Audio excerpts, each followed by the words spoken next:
Sino naman si Jessa? Jessa is this ugly-looking creature na laging sunod ng sunod kay Angelo. Akala ko kasi ikaw siya eh. Lagi kasi yung nakabalabal. Well, let's not talk about her. She's ugly anyway. At may problema ka sa kanya? Oo. The same problem I have with you. Only you look good. Pareho kasi kayong dikit ng dikit kay Angelo. Dalawang malalanding linta that can't get enough of my Angelo. Bakit ikaw? Di ba't linta ka rin? Desperadang linta na tinanggal na ni Angelo pero kumakapit pa rin. Kaya nandito ka, di ba? Para madikit sa kanya? Hindi mo akong pwedeng pagsalitaan ng ganyan. Bingi ka ba? Nagawa ko na, Cleo. Excuse me, may show pa ako eh.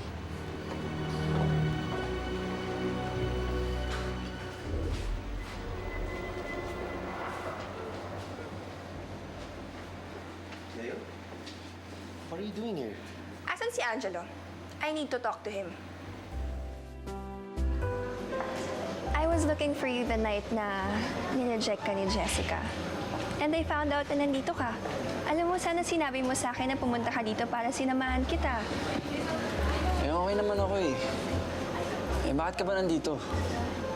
When I found out that Jessica didn't want you, I thought to myself, bakit niya ginawa yun? You're the best guy around. Alam mo, Angelo, you should find someone who knows your worth. At ako yun. Kaya ako lagi nasa tabi mo, di ba? Angelo, I love you. Sana bigyan mo ng chance yung relationship natin. Sana makipagbalikan ka na sa akin.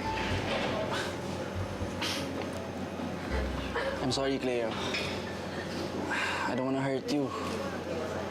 Look, I have to tell you this. May iba na akong gusto. And it's Jessica. What? I came all the way here from Manila just to tell you how I feel. At yan lang isasagot mo sa akin?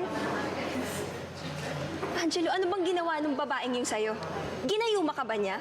Lolokohin ka lang nun. Cleo, alam mo, kailangan mo nang tanggapin na may gusto na akong iba. And it's Jessica. And this time, she won't fail me. And now all you have to do is accept the fact na wala na talaga tayo.